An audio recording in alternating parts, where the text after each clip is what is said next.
Para nang ano siya yung sa baboy, bagaan nguso niyang baboy. Graba. Pero ang tawag nito dito, bantilis. Isang linggo, 2 kubiko. Ano mo. E di ano yun, 4,000. Yung pala sikreto para makatipid ka sa materialis. Manguha na lang ng baybay sa dagat at saka bato.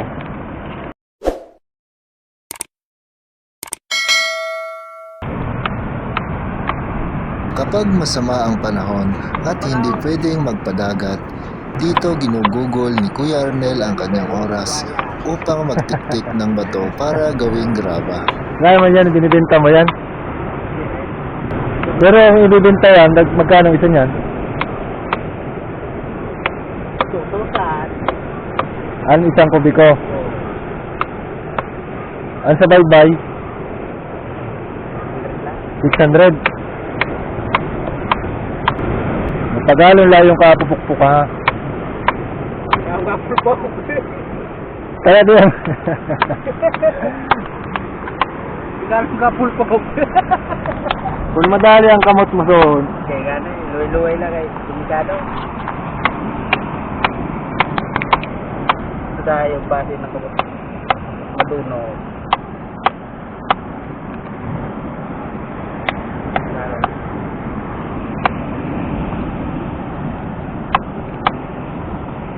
Graba. Graba. Pero ang tawag nito dito, bantilis. Graba kaya po. Graba. Alam mo kay bantilis ano ba? Ano ba?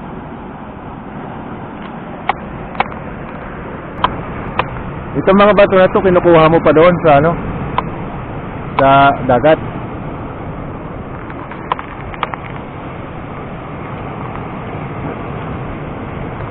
Kapagal-pagal mula siniha. Bagay, maigi na yung kaysa bumili ha. Libre na yun eh.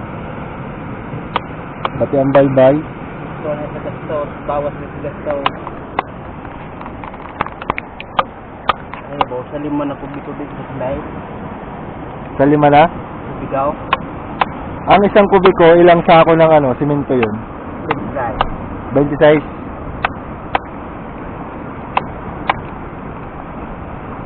Mga nakakailang ka na, palagay mo? Mga 2 pala ito. Ha? Mga 2 pala. Na kubiko? Ay di mga 4 mil ka na sana. 4,000. Ito.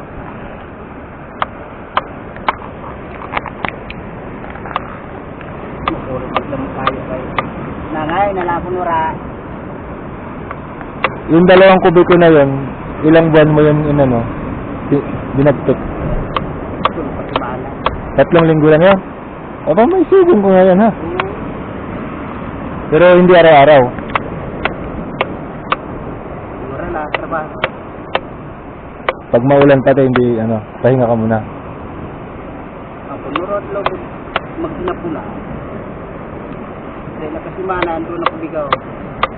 Isang linggo, 2 kubiko. Ano mo? E di ano yun, 4,000.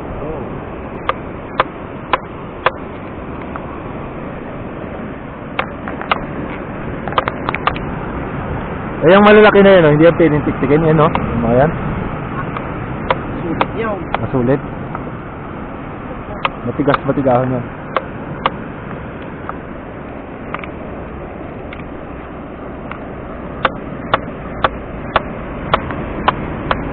Sulit niya, parang nila.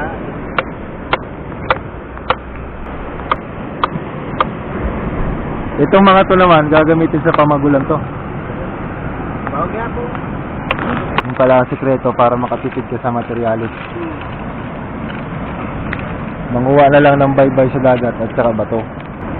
Parang malaking bay ba to? Yan nga ano. Tipid pa. Yung bagat ito, tayo na.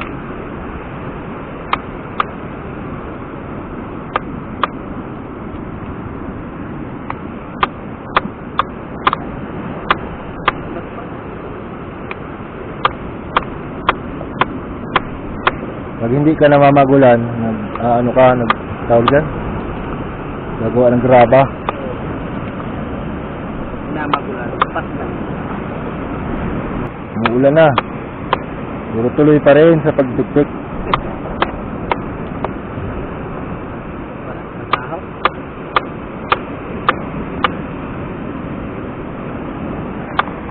Padagat yan ikaw.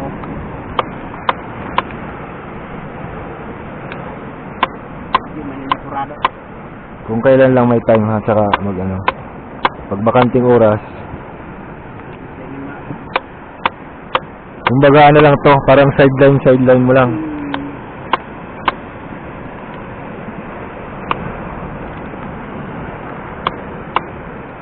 Dami to.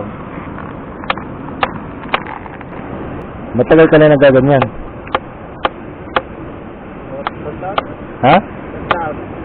Turwal tulog ako. Sana Minsan na huhubog. ako kung nag-inaw Ayaw na, magparatik-tik ka pa dito sa Bantili. Ay, manda ko kuha mo. Bada yun, ang purmahan, no? Iba na good man. Tawagin na yaw. So, malalan, parang siyang ano, Mabisan niyo sa linggapo mo kung patao. 10 years old mo lang ginagamit. Oo. Para lang ano siya yung sa baboy, bagaan nguso niyang baboy. Iba na ang purmasan ko niya martilyo. Bullhammer. Para nang uso ng baboy. Baka lumaya daghal sa DIY. Para nini. Delikado niyo sa kamo. Maraw. Kay 10 years mo lang ginagamit, siyempre, kuha na yun. Pero na siyang baktin. Ang uso.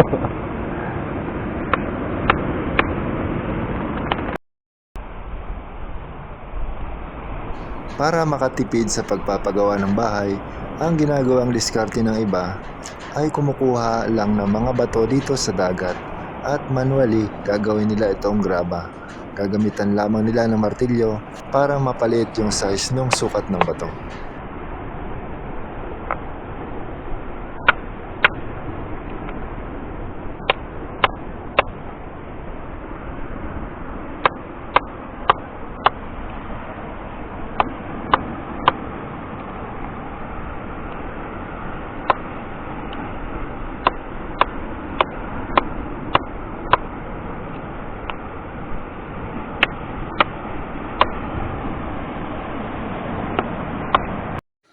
Dito na rin sila kumukuha ng buhangin.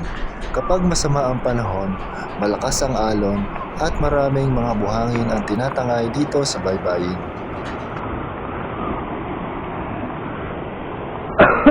Yan na buhangin, libre liwat ha. Libre. Wala galing yun ho. Galing sa dagat.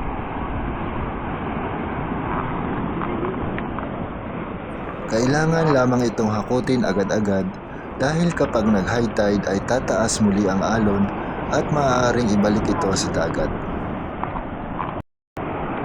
Mayroon din palang hatid na biyaya ang malalakas na alon.